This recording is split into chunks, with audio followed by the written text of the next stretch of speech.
Bienvenue dans le podcast Prends ce qui te parle. Ici, nous prenons un temps pour ralentir, un temps pour se déposer, s'écouter et se retrouver.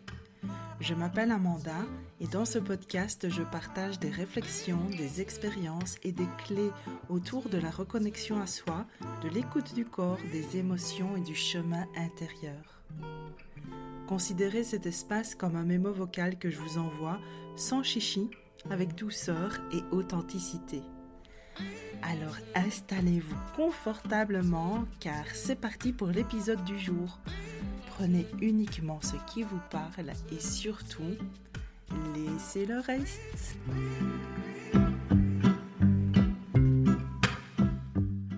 Et bonjour à toutes et bienvenue dans l'épisode de cette semaine. J'espère que vous allez bien.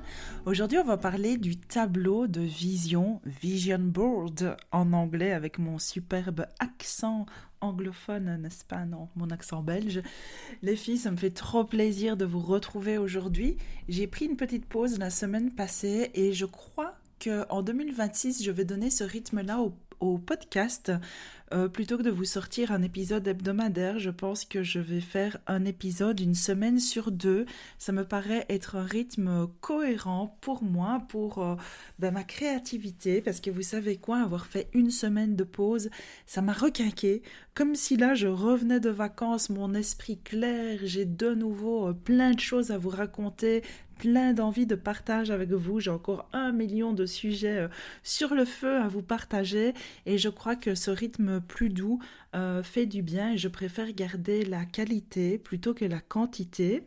Et puis une semaine sur 2, ce sera la newsletter. Donc voilà, dans celle-ci, j'essaierai toujours de vous partager aussi des bons petits tuyaux, de l'inspiration, un petit peu la même chose que dans le podcast, mais voilà, en version écrite. Et puis toujours, vous savez bien, les petits bonus que vous recevez dans la newsletter.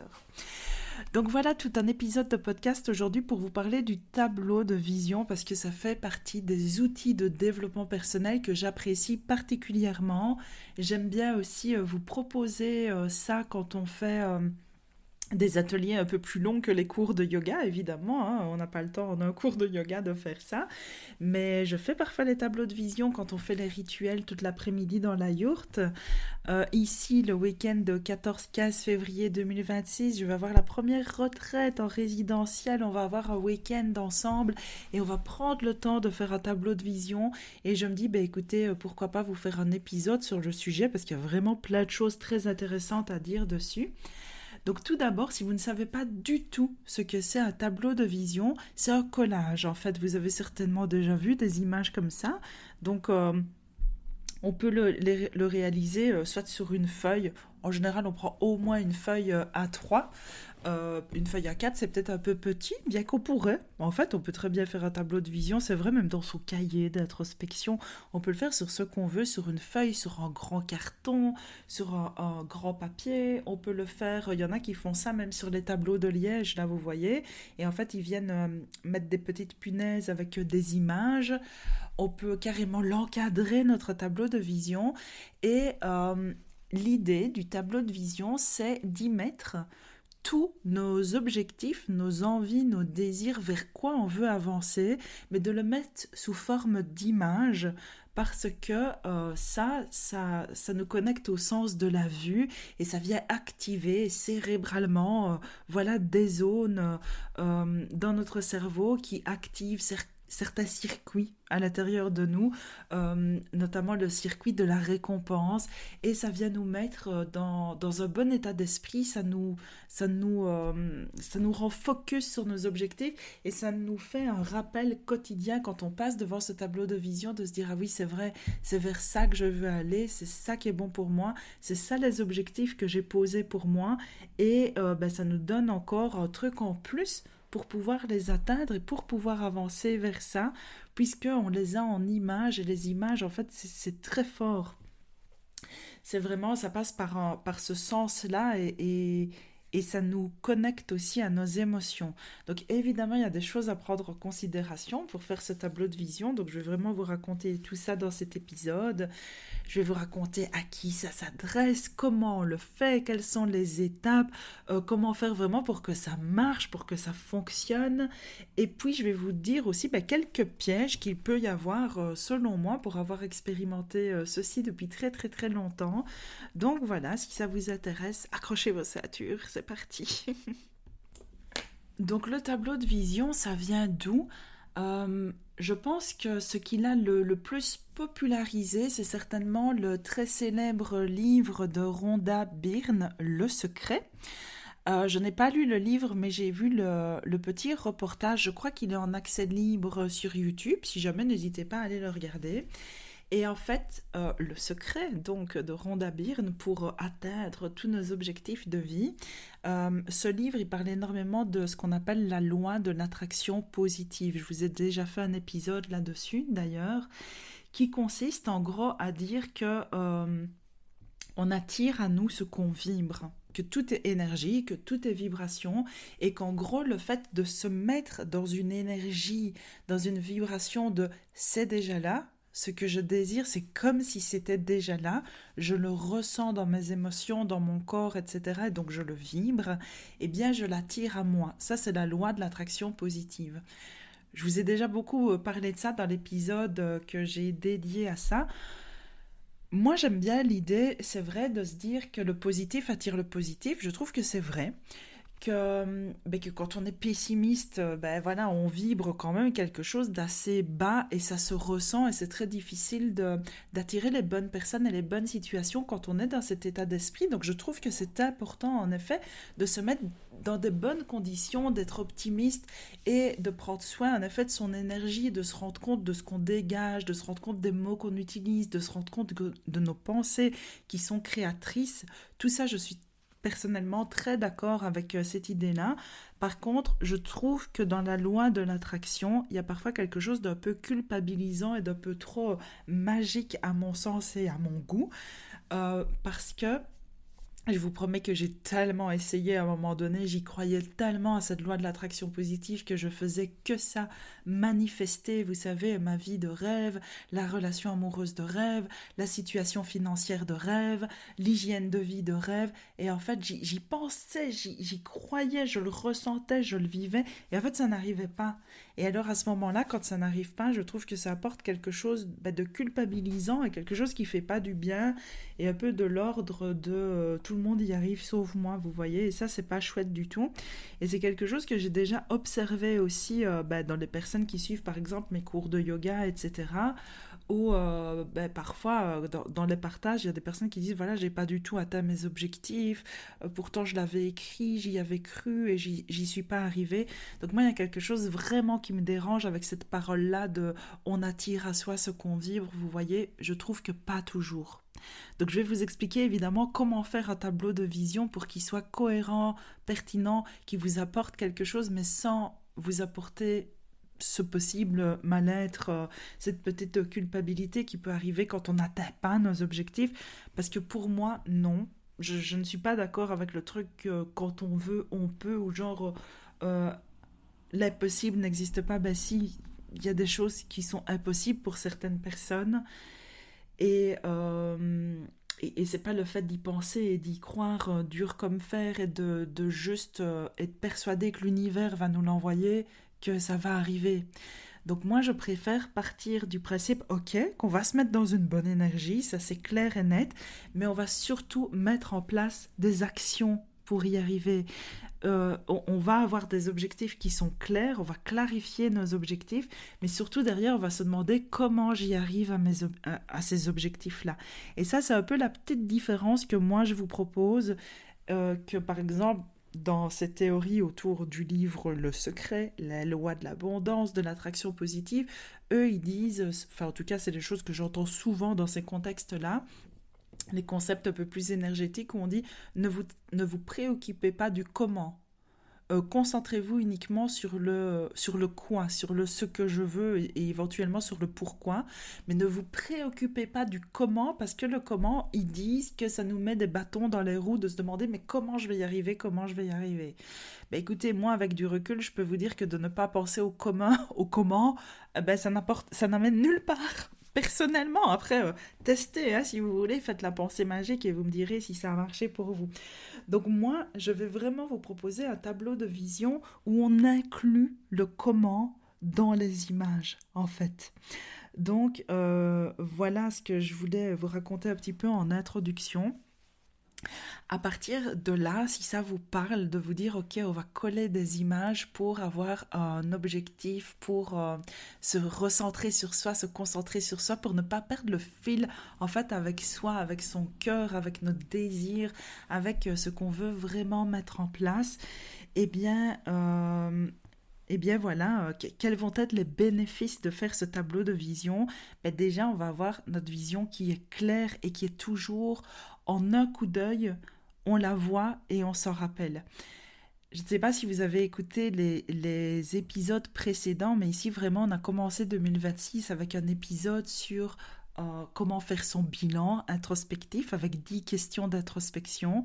Donc je pense que c'est une très très bonne base pour clarifier ce qu'on veut dans notre vie et ce qu'on ne veut plus. Après il y a eu un épisode sur comment poser ses objectifs. Et en fait pour moi, le tableau de vision, c'est la suite. Une fois qu'on a été au clair avec nos objectifs de vie, que ce soit pour notre année 2026 ou n'importe quelle année, que ce soit pour notre année d'anniversaire, ça peut être des objectifs liés à un domaine de vie, par exemple la santé, la relation amoureuse, notre rapport à nous, à notre corps, ça peut être la carrière, ça peut être les loisirs, ça peut être le bien-être de manière générale. Voilà, à partir du moment où on a des objectifs dans un domaine de vie ou de manière plus globale et plus générale, ce tableau de vision, il va vraiment venir matérialiser ça avec des images concrètes qui vont nous faire du bien.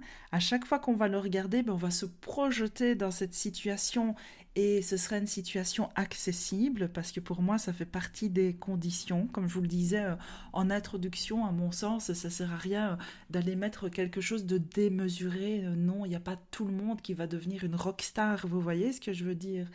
Malgré toute la bonne volonté du monde ou même le fait de prier l'univers, voilà, il y a quand même des facteurs à prendre en considération, vous voyez.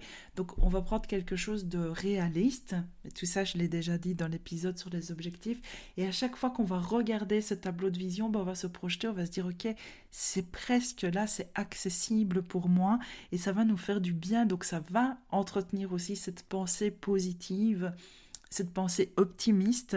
Ça, il y a un autre bénéfice très intéressant au tableau de vision, c'est que c'est quelque chose qu'on fait avec nos mains. Enfin, dans ce monde où on est tellement connecté à notre téléphone, d'ailleurs on peut le faire aussi sur téléphone, sur Canva, avec les applications Pinterest et tout ça, je trouve ça tellement dommage de dénaturer cette activité manuelle en le faisant sur un ordinateur ou un téléphone. Donc dans les ateliers, c'est clair et net qu'on le fait avec nos mains. On va aller fouiner dans des magazines, on va aller déchirer des images, on va en découper, on va faire des formes avec, on va choisir la couleur du papier sur lequel on va coller nos images, on va les disposer, on va un peu jouer. À un moment donné, on va essayer celle-là en haut, puis non, elle va mieux en bas. Et puis finalement, quand j'ajoute cette image-là, vous voyez, on va vraiment créer quelque chose avec nos mains, avec nos sens.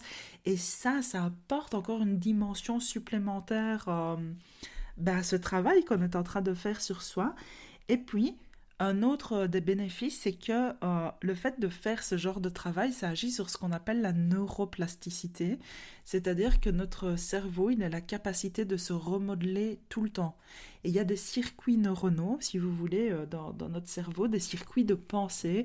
Donc, c'est-à-dire que quand on pense tout le temps je ne suis pas capable, je ne vais pas y arriver, je suis destinée à rester comme ça et ma situation ne changera jamais. Mais c'est toujours la même boucle qui est en train de se faire et qui est en train de s'entretenir. Et plus la boucle se fait et plus elle devient forte. C'est un peu comme quand on fait un passage dans la forêt. Si on emprunte tout le temps le même chemin à pied à travers la brousse, il y a un petit chemin qui va se créer et ce sera beaucoup plus facile de toujours prendre ce chemin-là, vous voyez. Mais la neuroplasticité, c'est en fait créer des nouvelles connexions, des nouveaux circuits neuronaux, des nouveaux schémas de pensée. Et donc ce tableau de vision qui est positif, ça va créer un nouveau chemin dans la forêt où vous allez vous dire, ah oui, c'est vrai, ça aussi c'est possible pour moi, cette image-là de bonheur, de joie, de bien-être, de réussite, d'abondance, peu importe, et c'est ça que je veux pour moi. Donc tous les choix de ma vie, à chaque fois que je vais être face à des choix, je vais prendre ceux qui m'amènent vers cette image-là qui me fait du bien. Vous voyez? Moi, je préfère en tout cas le voir comme ça que de le voir comme un truc magique où, si vous vous intéressez au sujet, vous verrez souvent ça, les gens dire il suffit de regarder votre tableau de vision, d'y croire, de le ressentir et ça va arriver.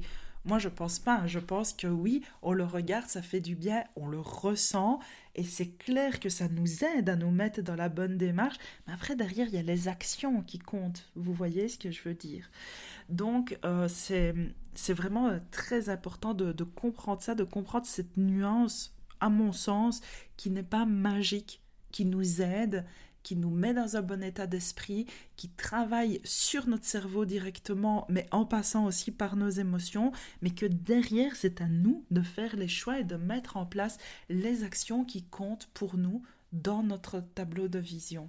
C'est vraiment important. Et vraiment, chaque année, je fais un tableau de vision pour mon année. Et il y a quelques années, je mettais des choses beaucoup trop grandes par rapport à où j'en étais. Non seulement ça, et puis je ne mettais pas la notion d'action. Je mettais juste le résultat. Et puis l'année était finie, je regardais mon tableau de vision et en fait, ça me rendait malheureuse de me dire, mais je n'y suis pas arrivée. Donc déjà, moi, je vous le partage pour déculpabiliser tout le monde. Parce que vraiment sur Instagram, vous allez voir tout le contraire, vous allez voir tout le monde dire oui, j'ai atteint mon tableau de vision. Ben non, c'est souvent une projection qui nous aide à avancer vers quelque chose qui nous donne envie. Mais vraiment, moi je connais personne qui a atteint, vous savez, les trucs faramineux là qu'on met sur ce tableau de vision. Non, on peut avoir des éléments, on avance vers ça, on sait que c'est ça qui est juste pour nous, mais je pense que c'est très très important de rester dans la notion du petit pas. Je vous parle de tout ça dans les épisodes précédents, donc vraiment n'hésitez pas à aller les réécouter parce que je ne vais pas me répéter ici, mais vraiment l'épisode sur l'introspection et sur fixer ses objectifs, c'est vraiment important. Mais vraiment la notion de petit pas, de ok, quelle est l'étape d'après pour avancer vers ce truc qui me donne envie, vous voyez. Et dans le tableau de vision, moi maintenant, en tout cas, ce que je vais faire de mon plein gré, ce que je vais vous proposer aussi quand on fera les ateliers ensemble, c'est de mettre la notion du comment, de la représenter aussi dans le tableau de vision, de ne pas mettre que le quoi, mais de mettre aussi le comment. Je vous donne un exemple. Euh, je vais parler de la perte de poids parce que je trouve que c'est quelque chose de très concret, vous voyez, de très, c'est mesurable, en tout cas une perte de poids. Vous n'allez pas juste coller la photo d'une silhouette qui représente en tout cas votre idéal, parce qu'on pourrait faire ça et puis coller sa photo avec sa tête à soi, vous voyez, pour se dire ok, je me projette, c'est comme ça que je veux être. Vous allez mettre la silhouette, mais vous allez coller aussi des images qui représentent le fait de manger sainement, qui représentent le fait de faire du sport, qui représentent le fait peut-être de traquer certaines choses dans votre quotidien pour être au clair avec ça. Parce que tous les jours, quand vous allez regarder votre tableau de vision, vous allez voir les deux. Vous allez voir, ok, c'est ça mon objectif, mais en même temps, mon hygiène de vie, c'est à ça qu'elle doit ressembler. Je vous donne un autre exemple qui ressemble un peu plus à ce que je fais avec vous. Donc, par exemple, vous voulez... euh, je vais prendre quelque chose quand même de global, je ne vais pas être trop niche dans la relation, mais par exemple, vous dites, ok, cette année, moi, je veux réussir à ne plus être stressé, en fait, à retrouver vraiment un système nerveux apaisé, régulé, me sentir bien dans ma peau, ne plus avoir des palpitations et une surcharge mentale. Je veux vraiment me sentir sereine. Donc peut-être que dans votre tableau de vision, quand vous allez choisir vos images, à un moment donné, il y a une image qui va vous frapper. Ça va être une femme, vous savez, ce genre d'image avec les mains sur le cœur, les yeux un peu fermés, en train de méditer. Elle a un petit sourire de sérénité sur son visage. Ok, vous collez cette image. Et vous savez que cette image, elle représente votre sérénité, votre système nerveux régulé et le fait d'être sorti de cette notion-là de danger dans laquelle vous êtes tout le temps et qui vous stresse. Mais à côté de ça, je vous propose de coller aussi les images du comment. Donc de peut-être coller une image de qu'est-ce qui vous fait du bien, c'est d'aller au yoga, une image d'une personne qui fait du yoga. Et ça représente le fait que c'est important pour vous. Peut-être que c'est une image de prendre un bain le soir et vous allez vous rappeler que derrière ça, votre objectif c'est d'atteindre cette sérénité, mais le comment, ce que vous mettez en place, c'est par exemple le soir, tous les soirs, sans le moindre compromis, vous prenez au moins un quart d'heure pour vous. Et c'est matérialisé par la photo du bain. Après, ça peut être aussi lire un livre, ça peut être autre chose, ça c'est vous qui savez. Vous n'êtes pas obligé de mettre toutes les images de tout ce que vous allez faire, mais derrière chaque image que vous allez coller, vous allez mettre... vous savez qu'il y a une symbolique très forte derrière et vous savez ce qu'elle veut dire. Et il y a une chose qui est possible aussi quand on fait son tableau de vision, c'est par exemple les images de coller que le dessus de l'image pour faire, vous savez, un petit volet qu'on peut lever comme les livres quand on était enfant. Et comme ça, quand vous soulevez l'image, en dessous, vous pouvez écrire quelque chose. Vous pouvez écrire marcher tous les jours 1 heure dans la forêt. Vous pouvez écrire, je sais pas, ne pas aller 1 fois par semaine au yoga sans compromis, quoi. Vous voyez, ça peut être passer un samedi avec ma meilleure amie par mois. Voilà, peu importe, c'est vous qui êtes au clair avec vous-même et vos objectifs et qui savez ce que vous allez mettre. Et voilà ce que je vous propose. Donc, comment on va faire notre tableau de vision maintenant que je vous ai parlé de tout ça? Tout d'abord, le matériel qu'il vous faut, c'est un support sur lequel coller vos images. C'est vous qui savez, finalement, ça peut être petit. C'est vrai que moi, je vois toujours les choses en grand, mais finalement, ça peut être même dans votre cahier introspectif de votre année. Ça peut être sur une feuille, ça peut être sur une carte postale, ça peut être sur une très grande affiche, sur un bout de carton, sur un cadre en liège. Vraiment, en tout cas, il vous faut un support. Ensuite, il vous faut quand même plusieurs magazines pour pouvoir chiner dedans. Et l'idée, c'est vraiment encore une fois, pour moi, le plus important, c'est pas de choisir les images qui sont les plus belles, c'est vraiment de choisir les images qui vous marquent. Quand vous feuilletez le magazine, vous savez, parfois il y a une image, j'exagère un peu, on fait jamais ça quand on feuillette un magazine, mais vraiment, vous le sentez, ce petit truc en vous de waouh, cette image-là, vraiment, elle m'attire, elle m'appelle.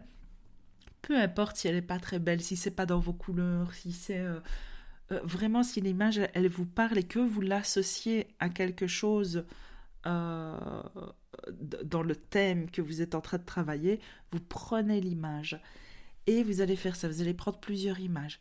Si vraiment dans les magazines il vous manque un truc, vous vous dites moi j'aimerais quand même qu'il y ait un élément qui soit représenté, par exemple je sais pas moi la liberté ou le fait de l'alimentation saine, en général, ça on trouve toujours dans les magazines, mais admettons qu'il y a un élément qui est très important pour vous dans votre tableau de vision, mais vous vous rendez compte que vous ne l'avez pas trouvé dans vos magazines. À ce moment-là, oui, ok, allez faire une recherche sur Internet, sur Pinterest, imprimer une page, mais je vous conseille le plus possible de faire ça à la main, vraiment. Et autre chose aussi, quand vous allez découper les images dans le magazine, une chose très intéressante, on peut prendre notre paire de ciseaux, clouc, clouc, clouc, découper bien rond, bien droit, etc. Le plus intéressant encore, c'est de déchirer les pages directement. C'est pas grave si c'est pas net, si c'est brut, tout simplement parce que quand on coupe, on active l'hémisphère droit de notre cerveau. J'espère que je me trompe pas, ça se peut que je confonde entre le gauche et le droit, mais je pense que c'est l'hémisphère droit Non, donc voilà, c'est le contraire. Je suis allée vérifier sur Internet. Donc quand on coupe avec un ciseau, c'est l'hémisphère gauche qui agit. C'est en fait l'hémisphère de la logique, le côté rationnel, le côté qui calcule, etc., qui découpe bien comme il faut pour ne pas dépasser, pour être bien droit, bien symétrique. Quand on déchire, eh bien c'est l'autre hémisphère du cerveau qui s'active et c'est le côté plus émotionnel, le côté un peu plus lié aux émotions, à la créativité, à l'intuition. Et du coup, ben, vous voyez, ça vous connecte déjà à vos émotions et donc ça va être beaucoup plus parlant pour vous après quand vous regarderez votre tableau de vision de l'avoir fait avec cet hémisphère-là de votre cerveau en fait. Ça me passionne, j'adore. Une fois que vous avez découpé toutes vos images, donc vous prenez vraiment le temps de les disposer, de regarder ce qui est bon pour vous. Euh, Soit vous les mettez n'importe comment et vous regardez un petit peu ce qui visuellement vous appelle, soit vous pouvez choisir des catégories sur votre tableau de vision, par exemple vous dire bah, en bas à gauche c'est ce thème-là, en haut à gauche, en haut à droite, enfin, vous voyez, vous pouvez faire des thèmes sur la feuille en elle-même ou faire tout méli-mélo, c'est vous qui savez. Les images elles peuvent déborder. C'est à vous, vous faites vraiment comme vous le sentez. Vous pouvez faire des parties cachées, vous pouvez faire une partie devant, une partie derrière. Comme je vous ai dit, vous pouvez faire des petits volets là qu'on soulève, etc. Vous pouvez écrire dessus, voilà, vous pouvez ajouter des choses, vous pouvez écrire votre nom à vous au milieu, vous pouvez mettre une citation qui vous parle, vous pouvez écrire des mots qui vont être déterminants pour vous. Et alors, évidemment, j'aurais dû peut-être commencer par ça, mais avant de faire votre tableau de vision, ben, c'est important de définir le thème que vous voulez pour votre tableau de vision, parce qu'on peut le faire vraiment pour plein de choses, comme je vous l'ai dit, ça peut être pour votre année 2026, ça peut être quand c'est votre anniversaire pour votre âge. On peut faire un tableau de vision par saison, par exemple, et ça c'est très très chouette aussi, je trouve. Et on peut le faire par catégorie, par domaine de vie. Donc moi ici à la retraite amour de soi, par exemple, je vais proposer ben, deux thèmes différents en fonction, parce que tout le monde ne vient pas exactement pour les mêmes raisons. Mais s'il y a des personnes qui sont par exemple célibataires ou qui ont besoin voilà, de retrouver une petite flamme dans leur relation amoureuse, eh bien on peut faire un tableau de vision là-dessus. Et vraiment, puisque pendant la retraite, on aura beaucoup travaillé sur son rapport à soi, sur le fait de mettre nos limites, sur le fait de savoir quels sont nos non négociables dans une relation, que ce soit amoureuse, amicale, professionnelle, peu importe, et vraiment renouer à l'amour de soi, ben on pourrait choisir ce thème-là, en tout cas de l'amour, de la relation amoureuse, et coller toutes les images de ce que représente pour nous une relation amoureuse, idéale et harmonieuse dans laquelle on se sent respecté et qui nous convient pour ne plus en fait tomber dans des schémas de relations toxiques par exemple. Et le fait d'avoir ce tableau de vision, c'est un rappel quand on va rencontrer quelqu'un de se dire est-ce que ça correspond. Alors après on peut mettre des choses de côté, comme je vous l'ai dit, c'est pas un truc, on n'est pas obligé d'atteindre exactement ce tableau de vision, mais ça nous donne une direction. Et ce tableau de vision, on peut y mettre ben, très clairement nos principes aussi, vous voyez, qui sont bien mis visuellement et se rappeler, ben, ça c'est mes limites, ça c'est mon truc à moi. Après, on peut le faire aussi simplement à la retraite. On pourra aussi choisir, pour celles qui sont déjà heureuses en couple, etc., on peut simplement choisir le thème de l'amour de soi. Et là, se coller toutes les images qui vont représenter c'est quoi pour moi l'amour de soi. Comment je prends soin de moi au quotidien et pourquoi. Donc il y aura le quoi, les images qui vont représenter, ben, c'est comment pour vous quand vous êtes dans votre amour de vous, comment vous vous sentez. Il y aura des images qui vont représenter ça et comment j'atteins cet amour de moi. Et il y aura des images qui vont représenter ben, le comment. Et, euh, et donc voilà, moi je me réjouis vraiment de faire ça, je me réjouis d'avoir tous les partages de tout le monde. C'est toujours très beau, c'est toujours très inspirant de le faire en groupe aussi.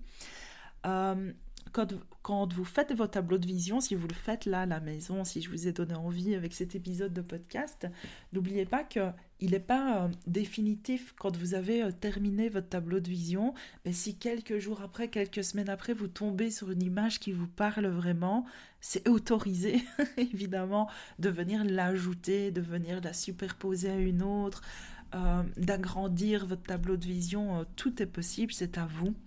Donc voilà. Voilà les filles, j'espère que cet épisode vous a plu. L'air de rien, vous voyez, j'avais beaucoup de choses à vous dire sur le sujet. Et souvent, quand on fait des tableaux de vision dans les ateliers, etc., je ne prends jamais autant de temps pour tout raconter parce que je préfère qu'on pratique, vous voyez, et à la fois, je pense que c'est important de prendre conscience de tout ça, justement, pour que ce soit que du positif et que ça ne nous apporte pas ces petits sentiments de culpabilité ou de se dire mince, j'y suis pas arrivée et donc de le faire vraiment dans cet esprit-là. J'espère que ça vous a plu, vous me direz quoi en commentaire et moi je vous dis donc à dans 2 semaines. J'espère que vous serez au rendez-vous et je vous fais des gros bisous. Et voilà, l'épisode du jour se termine. J'espère qu'il vous a plu, qu'il vous a apporté quelque chose, peut-être une prise de conscience, peut-être simplement le sentiment de vous sentir moins seul. Si cet épisode vous a plu, qu'il vous a fait du bien, vous pouvez le soutenir en vous abonnant, en laissant quelques étoiles ou un commentaire. Ces petits gestes font vraiment la différence. Et puis si vous ressentez l'élan d'aller plus loin, je vous ai préparé une to-do list pour vous accompagner dans votre retour à vous. 50 idées d'actions concrètes à piocher librement sans pression. Vous trouverez le lien dans la description. Merci d'avoir partagé ce moment avec moi. On se retrouve la semaine prochaine et d'ici là, prenez soin de vous.